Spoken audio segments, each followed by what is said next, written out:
청와대 기자단 손이 없냐 입이 없냐 왜 질문을 안 하냐 대국민 담화 할 때 대통령 대국민 담화 때 그게 이제 지금 굉장히 화제가 되고 있잖아요. 그래서 이 문제를 오늘 꼭 이야기했으면 좋겠다 싶어서 박성재 기자 모시고 나왔어요. 청와대 출입을 했었거든요. 그죠? 예. 청와대 출입한 적 없어요. 아니? 네. 그거 왜 나오셨어요? 나오라고 해서 나왔어요. 일단은 정황을 하나 말씀드리면 네. 그 이제 두 번의 대국민 담화 있었잖아요. 사과. 그런데 네. 두 번 다 그 질문을 하지 않기로 청와대 기자단이 미리 사전에 양해를 한 것으로 알려져 있습니다. 그런데 대통령이 이렇게 사과를 하면서도 기자의 질문 자체를 받지 않겠다는 태도는 당연히 너무 독선과 아집이 있는 거죠. 근데 이거를 기자단이 완전히 순순히 동의한 것은 저희가 보기에는 이거는 완전히 기자로서의 부끄러움도 모르는 행태이다. 아니, 그게 받아치고는 네. 있잖아요. 그러니까. 그게 다 받아칠 거면. 집에서도 다 받아칠 수 있는데 왜 거기 모여서. 그러니까, 아니, 속기사를 부르지. 왜 기자들이 앉아가 있냐고. 그러니까요. 자, 얘기해보세요. 저도 이제 기자 생활을 했기 때문에 저는 정치부 나갈 때 청와대는 안 나가고 정당 출입을 했었거든요. 네. 네, 근데 정당에서 사실 그런 일이 벌어질 수가 없어요. 절대로 없죠. 네, 뭐 당 대표가 얘기하던 대변인이 얘기하던 서로 이제 막 질의응답이 이루어지는데 우리나라는 청와대에서 유달리 그런 일이 많이 벌어지고 지금 정권 들어서는 장관들도 그런 짓거리를 많이 이렇게 행태를 보입니다. 예를 들어서 올 초에 그 유일호 경제부총리가 5명 장관 이렇게 같이 세워놓고 무슨 뭐 법안 통과해야 된다고 한번 담화문 발표한 적이 있는데 그때도 담화문 딱 읽고 나갔어요, 그냥. 예. 그래서 기자들이 막 쫓아가서 질문도 좀 하고 그랬었거든요. 근데 이번에 보니까 제 후배들이 많이 있을 텐데 그 청와대 기자들 중에서 아무도 질문을 못 던지더라고요. 그래서 저도 보면서 생방송 보면서 좀 안타깝고 이거 저거 욕먹을 텐데 나중에 이런 생각이 들더라고요. 질문을 못 던지는 수준이 아니고 대통령이 이렇게 내려올 때 이렇게 가까이 왔잖아요. 끝나고 네, 나서 네. 움찔움찔 그렇죠. 이렇게 이거 어떻게 해야 되나 불편해하는 그런 최순 씨랑 느낌이 들었어요. 혼날까 모르는 거 아니에요, 나중에? 아니, 그러니까 이제 이렇게 청와대 기자들이 청와대만 나가면 다 바보가 되고 뭐 병신이 되고 이런 건 아닌 것 같아요. 왜냐하면 거기에 뭐 한겨레 기자도 있고 또 뭐 JTBC 기자도 있잖아요. 뭐, 왜? 김보엽 씨는 왜 옛날에 질문 청와대 안 안 해요, 나갔었나? 왜? 저도 청와대는 못 가봤습니다. 예, 예. 그러니까 뭔가 이렇게 시스템이 그렇게 돼 있는 거예요. 그게 뭐냐면은 간사단이 딱 있는 예. 거죠.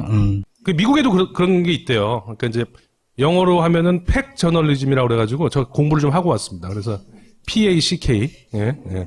우리말로 하면 패거리 저널리즘이에요. 그러니까 쉽게 말하면. 그래서 출입처를 중심으로 기자단이 만들어지고 그 대변인이나 공보관이 이렇게 딱 중간에서 기자들과 어떤 자기 장관이나 뭐 이런 공공기관장과의 어떤 이런 거를 주관하는 모든 거를. 그리고 그 룰에 이렇게 따르지 않으면 약간 왕따가 되거나 뭐 징계를 받거나 이런 시스템이 있지 않습니까? 이게 이제 예전에 노무현 정부 시절에도 이걸 혁파하겠다 그래가지고 기자실 개혁한다 뭐 이런 말도 나왔었는데 이 시스템이 가장 그 안 좋은 쪽으로 고착화되어 있는 데가 아마 청와대 아닌가. 제가 노무현 대통령 시절 기자회견을 좀 유튜브에서 모아가지고 갖고 왔어요. 네, 마지막으로 한 분만 질문을 받겠습니다. 여야의 대선자금의 공개를 촉구하는 의미에서 그 경선자금도 차제에 함께 공개하실 의향이 있으신지. 지금 이제 대선 자금 공개 뒤에 어떤 정치 개혁을 촉구하고 계십니다. 만약에 받아들여지 않았을 경우의 수순 어떤 구상을 하고 계신지. 그 탈군이 중요한 수단인지 그리고 상징적인 수단인지를 수단이라고 생각하시는지를 좀 말씀해 주시고요. 불필요하게 국정혼란은 원인이 되고 있다는 지적도 있고요. 그리고 국정현안에 대한 대통령이나 관련 장관들의 지나친 앞서가는 발언이나 답변이 오히려 그 시스템을 작동시키는 것을 마비시키거나 좀 편향된 방향으로 흘러가게 한다는 지적도 있습니다. 정말 불편한 질문을 하는 사례들이 너무너무 많아서. 저게 원래 정상이죠. 이게 근데 당연한 줄 알고 살았거든, 이 시절에는. 네, 맞아요. 기자, 이거 물어보면 당연한 거 아니야? 기분 봐도 할 수 없지. 생각해보세요, 그, 검찰들 불러가지고. 검사 와야 돼요. 걔들 다 어디 갔어, 지금? 그때 질문했던 게 우병우 아닙니까? 그러니까 사전에 질문을 하지 않기로 양해를 한다. 이런 식으로 됐을 때 그럼 기자단 쪽에서는 그러면 우리가 그 자리에 병풍 쓸 일이 없다. 그쵸. 그게 뭐 기자회견이야. 그 아래층에서 텔레비로 보면 되거든요. 그러니까 기자들도 거기 익숙해져 버린 것도 있어요. 그렇죠. 벌써 이명박 시작해가지고 8년째 이러고 있으니까 네. 누구 하나 나서가지고 이게 정상이 아니라고 말하기가 튀는 것 같기도 하고. 제가 오늘 여기 나오라고 그래가지고 네. 지금 현재 청와대 나가고 있는 모 기자하고 내가 통화를 해봤거든요. 네. 제가 좀 아는 기자하고. 그랬더니 예를 들어서 그런 상황에서 사전에 조율이 됐는데 누가 왜 이선 후퇴 얘기 안 하십니까? 라고 이제 질문을 하면 네. 약속되지 않은 그런 질문을 하면은 우선 기자들 사이에서 적어도 튀려고 그런 거 아니야? 그렇지. 이런 네. 분위기도 형성이 된다고 하더라고요. 그리고 출입을 못 하게 되겠죠. 그다음부터는. 네. 박근혜 대통령이 그랬대잖아요. 야당 만날 때 노회찬 오지 말라고 요청했다잖아. 정의당 오지 말라고. 네. 노회찬을 찍어서 얘기했대요, 또. 노무현 전 대통령 때도 사실 약속대련이 없었던 건 아니에요. 네. 예, 이제 질문지를 줬대요. 이렇게 네. 미리 기자단이. 근데 이제 여기도 보면은 영상에도 나오지만 추가로 막 질문이 없는 질문 들어가고 나오는 거죠. 이제 네. 막 하다 보면은 또 노 대통령이 좀 말씀이 많잖아요.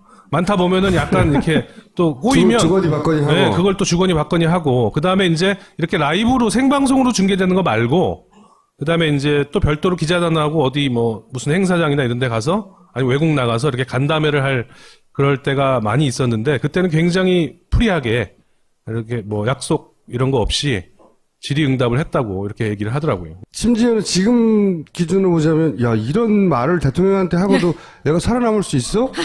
우리도 익숙해진 거예요. 이 정권에. 박근혜 대통령 별명이 예전에 수첩공주잖아요. 네. 그러니까 저 양반은 써준 것만 읽는 사람이기 때문에 질문해봐야 소용없다. 예, 내가 질문해봤자 어차피 말이 엉킬 것이다. 대답을 잘 못할 건데 저렇게 해봐야. 난처하게까지 내가 할 필요가 있을까라는 자기 검열 같은 거. 질문을 저렇게 길게 하면 네. 기억을 못해요. 그렇죠. 이게 큰일이에요, 진짜. MBC에서 이제 분위기가 다들 보도하니까 최순실에 대해서 자기들도 보도하고 싶은데 보도를 해봤어야지. 그런 얘기 들었어요. 예, 전화번호도 안 갖춰 있었던 상황이라고 하죠. 취재를 해본 적이 없으니까 최순실을 취재하려니까 시작점이 없는 거예요, 아예. 그래서 그냥 오늘은 어느 신문 기사를 가지고 보도를 만들까 이걸 회의하고 있다고 하더라고. 창피합니다. 참 부끄럽고. 근데 이제 MBC 요거와 관해 가지고 제가 이렇게 좀 글도 막 쓰고 그랬는데 지금 MBC 상황은 강아지로 개로 표현하면은 왜 언론을 막 개에 많이 비유하잖아요. 감시견이다, 애완견이다. 근데 애완견도 그 정도를 넘어가지고 이빨이 다 뽑힌 상태. 예를 들면 KBS는 그래도 아직 으르렁대는 기질이 남아 있기 때문에 잇몸으로라도 물러보는데 재갈을 물려놓은 상태라면 MBC는 이미 이빨이 다 뽑힌 상태다. 내버려둬 물지도 못하는군요. 혀만 남아 있는 거죠. 해고 무효 소송은 어떻게 되고 있나요, 지금? 복직은 될 것 같아요. 제 네. 대법원 남았는데 예. 1심, 2심 100% 그러니까 승소했습니다. 큰 이빨이 하나 다시 들어가는 거 아니에요? 글쎄요, 들어가가지고 제가 역할을 할 수 있을지는 잘 모르겠습니다. 다들 기자를 하실 거라고는 기대 안 하시는 것 같은데. 나왔던 이상호 씨도 들어갔는데 이상한 부서 막 헤매다가 정직 다시 사표내고 6개월 나왔잖아요. 2번 연속으로 맞고 회사 간떴죠, 예. 그냥. 계속 정직 주는 거 6개월씩. 저도 그렇게 될 가능성이 꽤 높죠. 근데 저는 최순실 게이트 지금 이 사안 때문에 저희가 내일 MBC 앞에서 또 촛불 집회도 하고 그러거든요. 근데 물론 다른 언론사들이 다 공범이었어요. 지금 이런 사태가 이렇게 오랫동안 있었음에도 불구하고 제대로 보도하지 않은 언론사들이 이제 다 공범이죠. 대부분의 특히 언론사들이. 대부분의 한겨레와 JTBC 빼고 대부분의 언론사들이 따지고 보면 또 몇 군데 있어요, 또 하다 보면. 그런데 특히 공영방송이 진짜 공범이다. 이번 사태에. 그 중에서도 지금 말씀하신 것처럼 MBC가 가장 이제 처참하게 진짜 방송을 지금 엉망으로 하고 있는데. 이제 언론도 아니에요, MBC는. 네. 예. 그런데 많은 분들이 자꾸 이제 MBC는 신경 쓰지 말자. MBC 그냥 망해라. 이제 필요 없다. 이렇게 많이 얘기하셔요. 근데 사실 저희는 그렇게 생각하지는 않습니다. 그러니까 공영방송이 굉장히 중요하고 공영방송이 제자리를 찾도록 우리가 싸워서 가지고 와야 한다라고 생각하지. 이제 JTBC 있으니까 공영방송 필요 없어. 없어. 이런 개념은 저는 아니라고 생각해서요. 지금 이 박근혜 게이트 이 상황 속에서 제대로 보도하라고 촉구하고 방송사, 공영방송사 안에 있는 양심적인 언론인, 정말 겨우 살아남아 있는 사람들에게 힘을 주고 싸워라. 이렇게 우리가 요구해야 되는 그런 시기가 아닌가. 그렇게 생각됩니다. 맞습니다. 너무 감사한 말씀이고요. 지금 보면은 작은 움직임들이 없는 게 아니에요. 내부에서는. 네, 조금씩 이렇게 저항하다가 또 쫓겨나고 뭐 인사발령 나서 뭐 다른 부서로 쫓겨나고 조금 저항하고 게시판에 뭐 물러가라 글 좀 쓰면 또 징계당하고 이런 일이 너무나 반복되기 때문에 오늘 뭐 MBC 노보가 나왔는데 100 몇십 명이 지난 4년간 이 시사나 이 보도국 쪽으로 돌아가지를 못하고 이렇게 계속 다른 부서에서 쭉 이렇게 해왔던 인사 기록들이 정리가 돼 있더라고요. 예, 그런 상황이 계속되어 있는데 그럼에도 불구하고 지금 조금씩 우리 후배 기자들이 이렇게 저항하려고 하는 움직임이 있습니다. 근데 그러면 어떻게 해줘야 돼요, 우리가? 근데 그거를 요새 이렇게 댓글 보니까 막 니들이 뭐 그래봤자 또 뭐 얼마나 가겠어 뭐 이렇게 막 조롱하시고 멸시하는 분위기가 있었는데 뭐 조롱 받아도 싸잖아요. 당해도 싼데 저는 이 얘기 드리고 싶어요. 예를 들면 우리 검찰 욕 많이 하잖아요. 검세 뭐 그러면서. 예, 근데 검찰에서 예를 들어서 이문정 검사 같이 뭐 이렇게 움직임이 있단 말입니다. 그러면은 사람들이 많이 격려해주고 응원하고 그러잖아요. 근데 왜 언론은 너무 이렇게 실망이 크셔가지고 뭐 아니 누군지 몰라서 그런 것도 있어요. MBC 내에서 그럼 누구를 이상호 기자 뭐 혼자 하도 나대니까 알아. 근데 MBC에 누구를 그러면 그 기자 빨리 다시 보도국으로 불러서 어떻게 해주라고 우리가 뭐 알아야 하죠. 그런 그냥. 기자가 너무 많아요 지금. 그러면 그런 사람들의 명단을 좀 알려주세요. 그럴까요? 네. 그래서 예를 들어 사람들이 MBC 일단 욕한 다음에 이 사람들을 빨리 데리고 와 이렇게 그렇죠. 요구하게. 지금 JTBC 뉴스를 이끌고 있는 손석희 앵커 있잖아요. 그리고 조금 전에 여기 나왔던 이상호 기자. 그 다음에 얼마 전에 여기 출연했던 자백의 최승호 PD.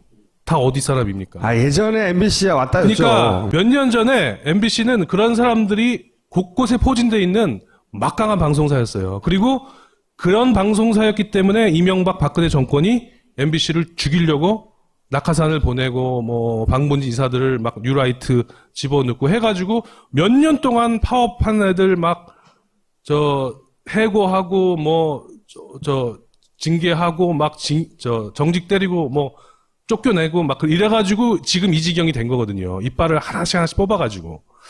그 부분을 기억해 주시면 저력이 아직 남아있기 때문에 조금만 이해해 주시면 그리고 시간을 주시고 저희 기자들이 다시 부활할 수 있도록 지금 힘을 모으고 있으니까 그 점을 좀 이렇게 응원을 해주시면. 그 다음 시간에는 그러면 그 명단을 좀 알려주세요. 불러주시면 내가 또 나오겠습니다. 오늘 여기까지 하겠습니다. 감사합니다. 청와대 기자단 손이 없냐 입이 없냐 왜 질문을 안 하냐 대국민 담화 할 때 대통령 대국민 담화 때 그게 이제 지금 굉장히 화제가 되고 있잖아요. 그래서 이 문제를 오늘 꼭 이야기했으면 좋겠다 싶어서 박성재 기자 모시고 나왔어요. 청와대 출입을 했었거든요. 그죠? 예. 청와대 출입한 적 없어요. 아니? 네. 그거 왜 나오셨어요? 나오라고 해서 나왔어요. 일단은 정황을 하나 말씀드리면 이제 두 번의 대국민 담화 있었잖아요. 사과. 그런데 두 번 다 질문을 하지 않기로 청와대 기자단이 미리 사전에 양해를 한 것으로 알려져 있습니다. 그런데 대통령이 이렇게 사과를 하면서도 기자의 질문 자체를 받지 않겠다는 태도는 당연히 너무 독선과 아집이 있는 거죠. 근데 이거를 기자단이 완전히 순순히 동의한 것은 저희가 보기에는 이거는 완전히 기자로서의 부끄러움도 모르는 행태이다. 아니, 그게 받아치고만 네. 있잖아요. 그러니까. 그게 다 받아칠 거면. 집에서도 다 받아칠 수 있는데 왜 거기 모여서. 그러니까, 아니, 속기사를 부르지. 왜 기자들이 앉아가 있냐고. 그러니까요. 자, 얘기해보세요. 저도 이제 기자 생활을 했기 때문에 저는 정치부 나갈 때 청와대는 안 나가고 정당 출입을 했었거든요. 네. 네, 근데 정당에서는 사실 그런 일이 벌어질 수가 없어요. 절대로 없죠. 네, 뭐 당 대표가 얘기하던 대변인이 얘기하던 서로 이제 막 질의응답이 이루어지는데 우리나라는 청와대에서 유달리 그런 일이 많이 벌어지고 지금 정권 들어서는 장관들도 그런 짓거리를 많이 이렇게 행태를 보입니다. 예를 들어서 올 초에 유일호 경제부총리가 5명 장관 이렇게 같이 세워놓고 무슨 뭐 법안 통과해야 된다고 한번 담화문 발표한 적이 있는데 그때도 담화문 딱 읽고 나갔어요, 그냥. 예. 그래서 기자들이 막 쫓아가서 질문도 좀 하고 그랬었거든요. 근데 이번에 미국에도 그런 게 있대요. 그러니까 이제 영어로 하면은 팩 저널리즘이라고 그래가지고 저 공부를 좀 하고 왔습니다. 그래서 PACK. 예, 예. 우리말로 하면 패거리 저널리즘이에요. 그러니까 쉽게 말하면. 그래서 출입처를 중심으로 기자단이 만들어지고 그 대변인이나 공보관이 이렇게 딱 중간에서 기자들과 어떤 자기 장관이나 뭐 이런 공공기관장과의 어떤 이런 거를 주관하는 모든 거를. 그리고 그 룰에 이렇게 따르지 않으면 약간 왕따가 되거나 뭐 징계를 받거나 이런 시스템이 있지 않습니까? 이게 이제 예전에 노무현 정부 시절에도 이걸 혁파하겠다 그래가지고 기자실 개혁한다 뭐 이런 말도 나왔었는데 이 시스템이 가장 그 안 좋은 쪽으로 고착화되는 데가 아마 청와대 아닌가. 제가 노무현 대통령 시절 기자회견을 좀 유튜브에서 모아가지고 갖고 왔어요. 그때 보니까 제 후배들이 많이 있을 텐데 그 청와대 기자들 중에서 아무도 질문을 못 던지더라고요. 그래서 저도 보면서 생방송 보면서 좀 안타깝고 이거 저거 욕먹을 텐데 나중에 이런 생각이 들더라고요. 질문을 못 던지는 수준이 아니고 대통령이 이렇게 내려올 때 이렇게 가까이 왔잖아요. 끝나고 네, 나서 네. 움찔움찔하고 그렇죠. 이렇게 이거 어떻게 해야 되나 불편해하는 그런 최순실한테 느낌이 혼날까 모르는 거 아니에요, 나중에? 아니 그러니까 이제 이게 청와대 기자들이 청와대만 나가면 다 바보가 되고 뭐 병신이 되고 이런 건 아닌 것 같아요. 왜냐하면 거기에 뭐 한겨레 기자도 있고 또 뭐 JTBC 기자도 있잖아요. 뭐, 왜? 김보엽 씨는 왜 옛날에 질문 청와대 안 안 해요, 나갔었나? 왜? 저도 청와대는 못 가봤습니다. 예, 예. 그러니까 뭔가 이렇게 시스템이 그렇게 돼 있는 거예요. 그게 뭐냐면은 간사단이 딱 있는 예. 거죠. 네, 마지막으로 한 분만 질문을 받겠습니다. 여야의 대선 자금의 공개를 촉구하는 의미에서 그 경선 자금도 차제에 함께 공개하실 의향이 있으신지. 지금 이제 대선 자금 공개 뒤에 어떤 정치 개혁을 촉구하고 계십니다. 만약에 받아들여지 않았을 경우의 수순, 어떤 구상을 하고 계신지. 그 탈군이 중요한 수단인지, 그리고 상징적인 수단이라고 생각하시는지를 좀 말씀해 주시고요. 불필요하게 국정 혼란은 원인이 되고 있다는 지적도 있고요. 그리고 국정 현안에 대한 대통령이나 관련 장관들의 지나친 앞서가는 발언이나 답변이 오히려 그 시스템을